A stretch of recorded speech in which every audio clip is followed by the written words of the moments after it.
was born and brought up in East Africa, which had just been decolonized around the time I was born. And so I inherited a lot of the terminology of the colonial period.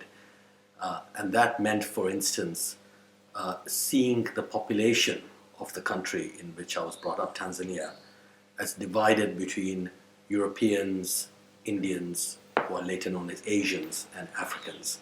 So this might seem like a racial division, which it was in some senses, but it wasn't in another sense either, because unlike in America, for instance, there was a great deal of discomfort in using the word white, or indeed black. And I think that's partly because the word European was meant to suggest a civilizational character as much as a racial one. And those two senses of the word seem to be in some tension, if not contradiction, with one another. So even though it's true that Americans and others who are not strictly speaking Europeans but might be white would be included in the category European, which was a legal category as much as anything else in colonial times. So in other parts of East Africa, like Kenya, the so-called white highlands, and there the word white was used, was reserved for Europeans. And there were clubs that were reserved for Europeans and others reserved for Indians, etc. But it's the civilizational character that I find interesting there, because it suggests to me that, as in many other parts of the ex-imperial realms, the identity European, as it were, becomes a full identity only outside Europe. That it's in the empire or in parts outside Europe, whether imperial or not, that people get to be described as European and call themselves European, rather than describing themselves as British or French or German or whatever. And it's a legal category as much as anything else. And so I can't help thinking that in some ways the word European and the identity European has returned to the continent, to the European continent, from Asia and Africa largely. And I think it's possible to make this argument given the fact that many of the founding bureaucrats of the European Union were themselves imperial civil servants, starting with Jacques Delors himself. So that is my rough and ready experience of the term European, something that is torn between race on the one hand and civilization, or indeed even a kind of vaguely political, continental-wide political identity on the other.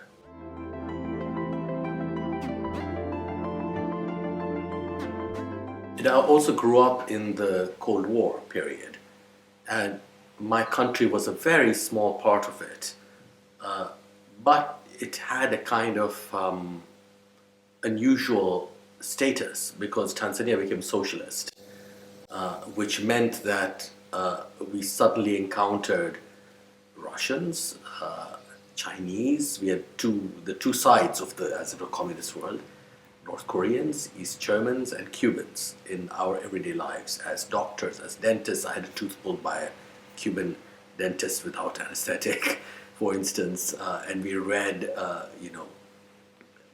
Marx and Engels and Lenin as published and translated from Progress Publishers in Moscow, and we read Chairman Mao's Little Red Book and poems from Blue Mountain. So in that context, Europe, of course, meant Western Europe. And it meant a kind of, it referred to a former imperial domain now connected by vassalage, a relationship of vassalage with the United States as the great new imperial power of the Cold War, of course. That might have been the official ideology in socialist Tanzania, but in reality, of course, things were much more fractured and fragmented. So Scandinavian countries were very keen on the socialist experiment in Tanzania, so the Swedes and the Danes and the Norwegians were welcome, and we were allowed to see them as good people. And among the population, so I of course came from an Indian family, there was a great deal of regret, both for the passing of empire in one sense, but also for the disappearance of European goods and access to Western Europe and cultural products. So there was quickly a kind of smuggling network created by which we could obtain Cadbury chocolates from England, for instance, and Colgate toothpaste rather than rely upon the Chinese versions, which were not very appealing for many reasons, though they came very nicely packaged. So in that context, the idea of Europe again fractured. It was no longer simply the kind of racialized or civilizational entity. On the one hand, it was dealt with in this post-colonial, I should say, Cold War, in its Cold War aspect. Western Europe as a vassal of the United States, as the new imperial power, and on the other hand, it continued to be very seductive for objects, for goods, and for cultural legitimacy. So whatever the official discourse, in reality, there was all kinds of engagement with Europe in terms of its objects and its products, both cultural, intellectual, of course, and commodities themselves. And then, of course, by the time you get to the 1970s, you have increasing migration to Europe, mostly to England, given the colonial background. Although Tanzania used to be German East Africa before the First World War, or until the end of the First World War. So there was also a kind of German connection there, and indeed we received a lot of German tourists. So I would say, to be brief about it, yet again a quite conflicted and contradictory reception. Official ideology on the one hand, and then in reality, this kind of great interest in both maintaining an earlier connection with Western Europe, but also eventually, as the socialist experiment starts to fail, or starts victimizing segments of the Tanzanian population, leaving for that very Europe we had been imagining all these years.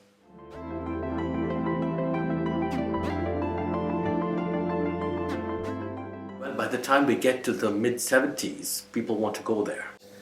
Think of it as a site of freedom, but they're also well aware that there are problems having to do with anti-immigrant feeling and racism. And today we think of this as being a new thing in Europe, but of course it was really, really powerful in the 70s and later. I mean, Bangladesh, I remember news items of Bangladeshi woman and her children being burned to death in Germany. I mean, someone set fire to their apartment. So it was pretty intense. But it didn't deter people from seeing value in the idea of Europe. Europe construed as a kind of idea, that it stood for something which was no longer simply the past, the colonial past. It actually was remaking itself into something. And though our connection with Europe was mediated largely through Britain, that was not always the case. So for instance, when Indians were expelled from Uganda in 1972, Idi Amin, the dictator, expelled them all. Many of them ended up, at least temporarily, in refugee camps in other parts, in Italy, for instance, and then they moved on elsewhere to North America. So in that way, you suddenly had an experience of Europe outside the United Kingdom, in a way that was not simply confined to wealthy tourists or people of that sort who had otherwise been the only ones to experience that.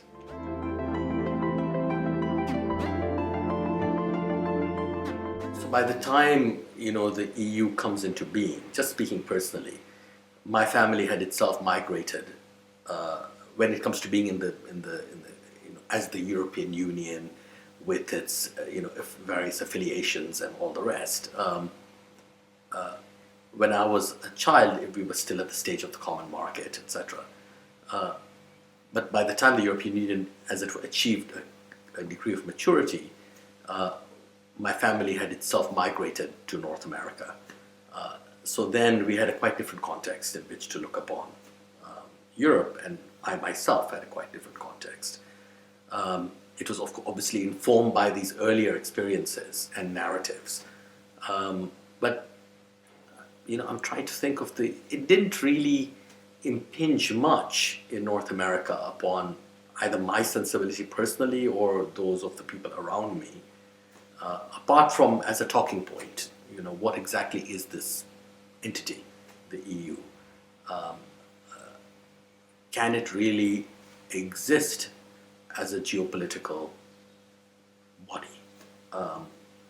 How might it project power of any kind, good, bad, indifferent? Is it simply possible because of being part of a larger, if you will, Western alliance? Does it possess sovereignty, given the fact that it's still in many ways held together or impelled to action by NATO, which of course includes non-European powers within it? So these were the questions. So it was always a kind of question mark. But what we of course looked at with great admiration was the way in which the economic venture of the Union, of the European Union, seemed to be succeeding so brilliantly for a while. Now, of course, we're meant to feel guilty that this is all apparently in thrall to neoliberal ideas and all the rest. I'm not sure about that, actually, myself. But I guess it only becomes, for those who, like myself, who are not from Europe and who don't work on it, it only impinged upon our consciousness in a serious way quite recently.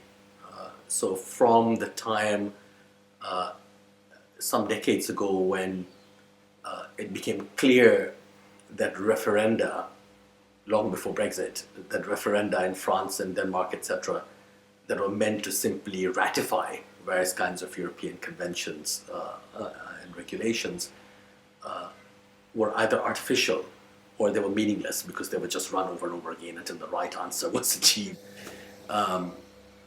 Or when the difficulties of accession for a country like Turkey was discussed. And then, of course, with the accession of Eastern European members, because that brought back a kind of the shadow of the Cold War, because, of course, it had to do with whatever unspoken arrangement is meant to have been arrived at with the collapse of the Soviet Union between NATO and Russia, and then the kind of Russian pushback.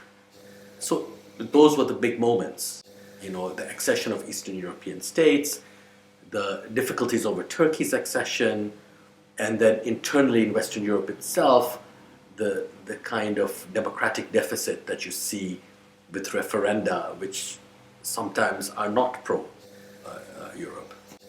And then most recently, of course, after the financial crisis, with the refugees and the rise of nationalism.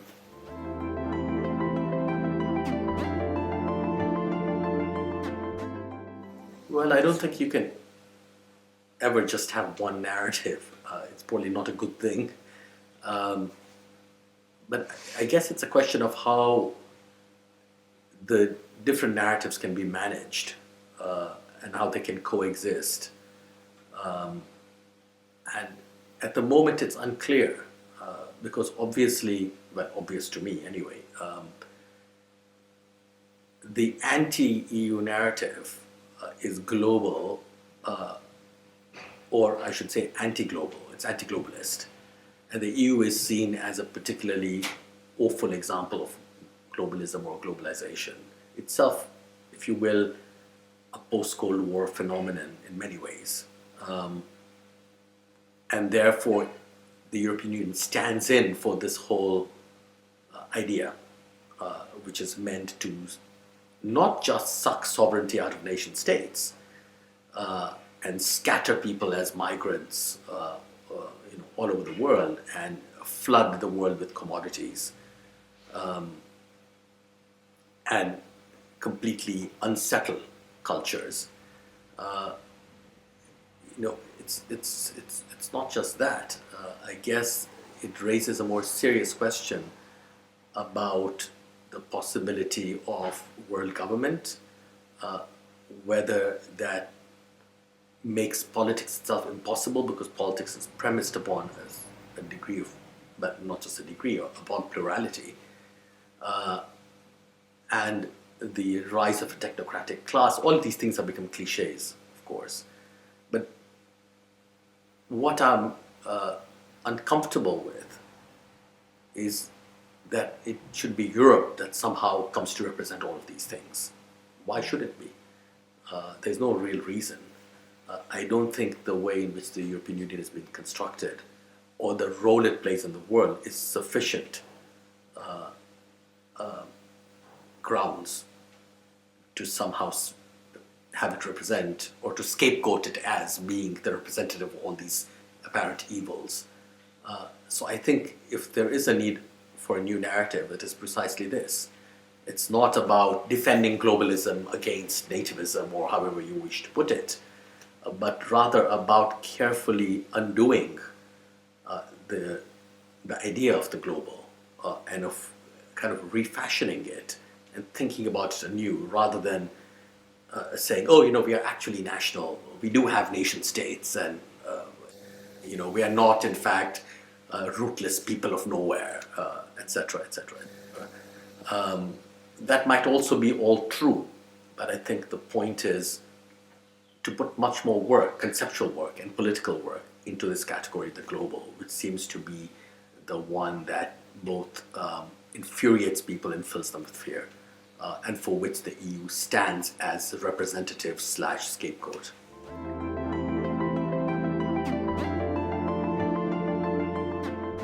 I suppose I would say that the opposition between globalism on the one side and nationalism on the other is a false opposition. And that the task that faces us is to, as it were, deconstruct both sides of that equation. It is not an equation, or it is not a contradiction, rather. And we need to think much more seriously about the possibilities of the global, which is an inevitability. There is no going back.